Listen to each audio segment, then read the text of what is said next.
वहां पे कहा जा रहा है आधिकारिक तौर पे 30 लोग मरे हैं, मेरी जानकारी है कम से कम 100 लोग मरे हैं। भैया वो जो लोग मरे हैं वो सनातनी नहीं थे, वो हिंदू नहीं थे। उन हिंदुओं की मौत का जिम्मेदार कौन है वो तो बताइए, या इसमें कोई कॉन्स्पिरेसी थ्योरी ढूंढ के लाएंगे? कल परसों किसी अब्दुल को ढूंढ के लाएंगे कि एक अब्दुल था वहां पे, उसने वहां पे शोर मचा दिया, उसने वहां पे अफवाह कर दी, इसकी वजह से पूरा का पूरा मैनेजमेंट गड़बड़ा गया, इसकी वजह से लोग मर गए और किसी को बंद भी कर देंगे।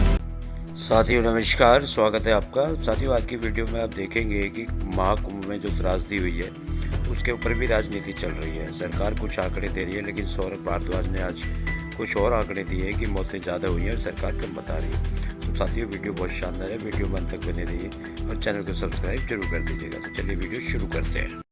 पिक्चर चालू करो बे। रंग उतर रहा है सौरभ जी आप लोगों का, और झूठ की टोपी पहनाने का काम करते हैं अरविंद केजरीवाल। अच्छा देखिए, महाराष्ट्र का उदाहरण आज सारी दुनिया के सामने है। चुनाव से पहले पैसे महिलाओं को दिए और अब अखबार में खबर आ रही है कि बैंक अकाउंट से वापस लेने का काम भारतीय जनता पार्टी की महाराष्ट्र सरकार करने वाली है। दूसरी ये भगवान क्या जुल्म है। बात, अरविंद केजरीवाल वो हैं जिन्होंने 200 यूनिट बिजली फ्री कही और दी, 400 यूनिट आधी कही और दी, महिलाओं को फ्री बस सफर कहा और दिया, 20,000 लीटर पानी कहा फ्री दिया, बुजुर्गों को तीर्थ यात्रा हमने कहा कहेंगे देंगे दी। और इन्होंने कहा था कि 15 लाख रुपए हर आदमी को मिलेंगे, मिले नहीं मिले। इन्होंने बोला था डॉलर के मुकाबले रुपए ऊपर जाएगा, गया नहीं गया। इन्होंने कहा था कि 2 करोड़ युवाओं को नौकरी हर साल मिलेगी, कहीं नहीं दी। इन्होंने कहा था कि पेट्रोल डीजल जो है 30 रुपए लीटर मिलेगा, हुआ नहीं हुआ। इन्होंने कहा था कि मिडिल क्लास का इनकम टैक्स माफ कर दिया जाएगा, किया नहीं किया। इन्होंने तो कुछ भी नहीं किया। मुझे क्रेडिट नहीं चाहिए। इन्होंने तो कोई एक काम नहीं किया जो इन्होंने बात कही थी। और रही बात काम की, ईमानदारी की, इनके 1 दर्जन मुख्यमंत्री दिल्ली के अंदर रोज सभा करके कह रहे हैं कि हमारे यहां डबल इंजन की सरकार है, दिल्ली में डबल इंजन की सरकार चलाएंगे। मैं सुधांशु जी से जानना चाहता हूं, और बहुत सीरियस मामला है। 2013 में महाकुंभ के अंदर रेलवे स्टेशन पे स्टैम्पेड से 13 लोगों की जान गई थी। 2 हफ्ते तक टीवी पे वहां की राज्य सरकार से सब लोग और भारतीय जनता पार्टी के लोग जवाब मांग रहे थे कि भाई ये 13 लोगों की मृत्यु कैसे हो गई। कल जहां पे आपकी डबल इंजन की सरकार है, वहां पे कहा जा रहा है आधिकारिक तौर पे 30 लोग मरे हैं, मेरी जानकारी है कम से कम 100 लोग मरे हैं। और कल पूरे दिन ये तक लोगों को नहीं बताया गया कि कितने लोगों की मृत्यु हुई है। दूसरी बात, आपने सब जगह ढोल बजा बजा के गरीब लोगों को कुंभ में बुलाया कि आप आइए, आपके लिए हमने सारे इंतजाम कर रखे हैं। आपको मालूम था वहां पे करोड़ों लोग आएंगे। आपको यह भी मालूम था कि मौनी अमावस्या के दिन सब लोग चाहेंगे कि वहां पे महाकुंभ के अंदर जो है डुबकी लगाई जाए। आपके प्रशासन को मालूम था। उसके बावजूद बड़े बड़े उद्योगपति, करोड़पति, आप लोगों ने फैशन बना दिया है। चाहे राम मंदिर हो, चाहे महाकुंभ हो, करोड़पति उद्योगपतियों को आप वीआईपी बना के लाते हैं। आपकी सरकारें उनकी चाटुकारिता करती हैं।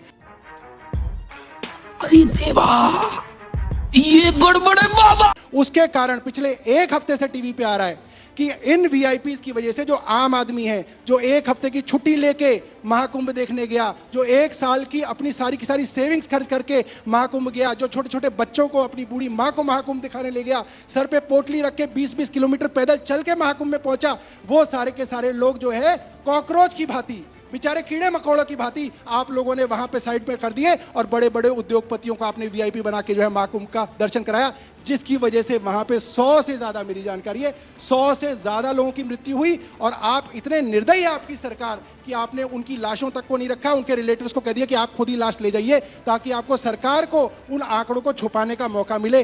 बेशर्मो, शर्म करो शर्म। हमारे पास वीडियोज आई, इनकी सरकार ने आंकड़े नहीं बता कि कितने लोगों की मृत्यु हुई। वहां पे वीडियोज आ गए, जमीन पे लाशें पड़ी हुई हैं। अरे भैया, जो महाकुंभ के लिए आपके बुलावे पे आए थे, जमीन पे उनकी लाशें जो है आपके अस्पताल में पड़ी हुई थी। कम से कम आपने जीते जी उनकी इज्जत नहीं की, उनकी मृत्यु के बाद उनके मृत शरीर की तो इज्जत कर देते, कम से कम उनको कफन ही दे देते। जमीन पे किसी के ऊपर से शर्ट उतरी हुई है, किसी का कुछ उतरा हुआ है। बहुत बहुत बहुत शर्म की बात है। और ये सिर्फ हमारे देश के लिए नहीं, पूरी दुनिया के अंदर आपने डंका पीटा कि महाकुंभ में ये है, महाकुंभ में वो है, ऐसा इंतजाम किया है, ऐसा इंतजाम किया है। आज पूरी दुनिया के अंदर हमारा नाम जो है नीचे जा रहा है। क्यों?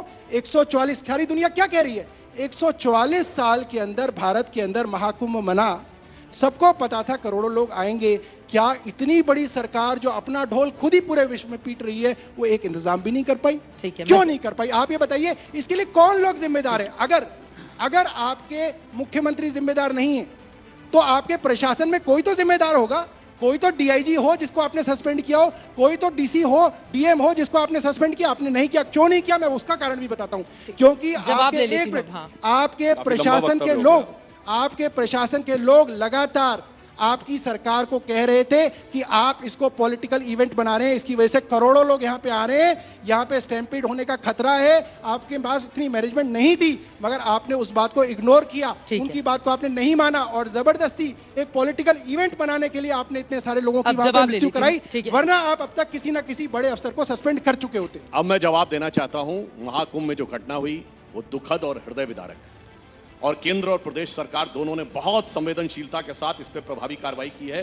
प्रधानमंत्री जी ने एक दिन में 4 बार मुख्यमंत्री जी से बात की और न्यायिक जांच गठित की जा चुकी है। मगर जो ये पॉलिटिकल इवेंट कह रहे हैं, तो मैं चुनौती से कहता हूं, दुनिया का कोई पॉलिटिकल इवेंट बताइए जिसमें 8 करोड़ लोग आते हो। मनुष्य जाति के ज्ञात इतिहास की सबसे बड़ी गैदरिंग थी मोजेस और मेसोपोटामिया के जमाने से 5000 साल की हिस्ट्री में। बताइए एक उदाहरण जहां पे एक दिन में 8 करोड़ लोग हो।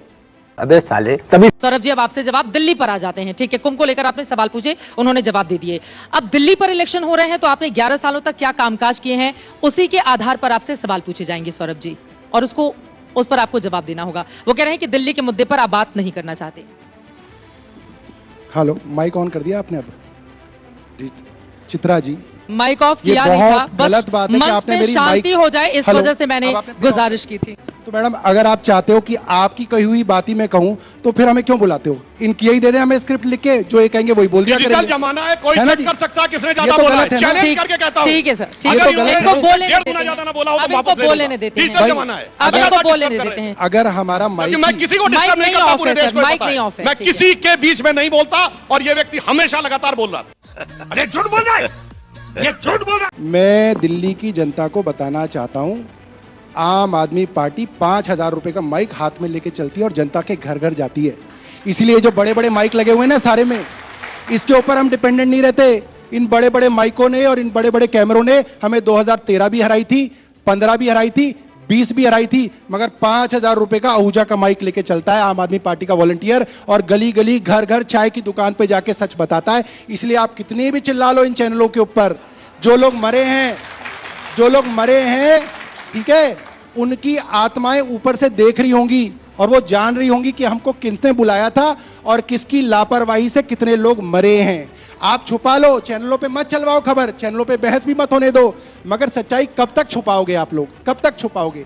आपसे मैंने सारी चीजें पूछी, आपने सारी दुनिया की 2013 की बता दी, पठानकोट की बता दी, यहां की बता दी, वहां की बता दी। भैया आप ये नहीं बताया, कोई नहीं लाया, आपने ये नहीं बताया कि 2025 में महाकुंभ में आपकी डबल इंजन की सरकार के दोनों इंजन, जिनको वहां पे महाकुंभ की अरेंजमेंट देखनी थी, वो अरेंजमेंट छोड़ के दिल्ली के अंदर रैलियां क्यों कर रहे थे? आपको वहां नहीं होना चाहिए था, आपको महाकुंभ में होना चाहिए था। आपने बुला लिया, मतलब मैं किसी को बुला लूं और मैं उठ के कहीं और चला जाऊं, कौन मैनेज करेगा?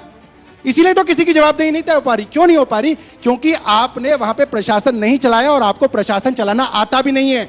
आप झूठ बोलते हैं कि आपको प्रशासन चलाना आता है, आप इसको सिर्फ मैनेज कर रहे हैं, और वो ईडी और सीबीआई के डंडे को दिखा के आप मैनेज कर रहे हैं पूरे देश को।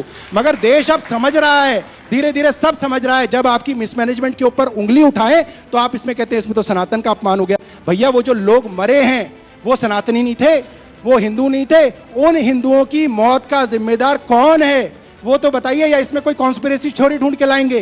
कल परसों किसी अब्दुल को ढूंढ के लाएंगे कि एक अब्दुल था वहां पे, उसने वहां पे शोर मचा दिया, उसने वहां पे अफवाह कर दी, इसकी वजह से पूरा का पूरा मैनेजमेंट गड़बड़ा गया, इसकी वजह से लोग मर गए, और किसी को बंद भी कर देंगे। अरे बाप रे, ये तो धोती खोल रहा है। जब तक उसका मुकदमा चलता रहेगा, लोग कहेंगे हाँ यार, किसी अब्दुल ने जो है ना करोड़ों के लिए, मतलब हजारों करोड़ रुपए खर्च करके आपने लोगों को बुलाया, और आपका बेसिक मैनेजमेंट नहीं था। मैं रामलीला कराता हूं अपने यहां, 5000 लोग आते हैं रामलीला के अंदर, मगर हमको ये चीज का अंदाजा होता है कि आपने 5000 लोग बुलाए हैं। अगर वहां पे कोई अफवाह हो गई, भगदड़ मच गई, तो एग्जिट गेट्स कहां कहां है, ये तो बेसिक है। आप कहीं पे भी पब्लिक को बुलाओगे, वहां पे एग्जिट गेट्स होने चाहिए थे, आपके एग्जिट गेट्स नहीं थे। इसलिए लोग, आप सोचिए ना, किसी की मां उसके साथ आई, उसके हाथ में उसकी मां का हाथ था, वो मां बिछड़ी और उसके सामने, उसकी आंखों के सामने लोग उसकी मां को रोनते चले गए और उसकी मां मर गई। आपको उन लोगों का दुख ही नहीं है और आप चाहते नहीं कि पब्लिक उस चीज को समझे। क्यों? क्योंकि आपको लगता है आपने एक पॉलिटिकल इवेंट बनाया है, उस इवेंट के ऊपर कोई जो है क्वेश्चन मार्क ना उठ जाए, और उसकी वजह से जो आपकी सरकार के जो अफसर हैं वो निरंकुश होते जा रहे हैं, क्योंकि उनको लग रहा है अरे कुछ हो जाएगा तो सरकार मैनेज कर लेगी खबर, हमारे को तो सस्पेंशन भी नहीं होगा। आप ये सोचिए, किसी की नेग्लिजेंस से एक आदमी मर जाए, डीसीपी सस्पेंड हो जाता है। यहां पे 30 लोग तो ये बता रहे हैं, मेरे को पता चला है 100 से ज्यादा लोग मरे, एक कांस्टेबल सस्पेंड किया उन्होंने, तो बता दो, क्योंकि कोई जवाबदेही नहीं है उनके ऊपर, कोई उनकी जवाबदेही नहीं है, कोई उनकी अकाउंटेबिलिटी नहीं है। इससे देश नहीं चलेगा सुधांशु जी। क्या बात, मजा आया। और मैं ये जो मजा है हिंदुस्तान के हर व्यक्ति को देना चाहता हूं।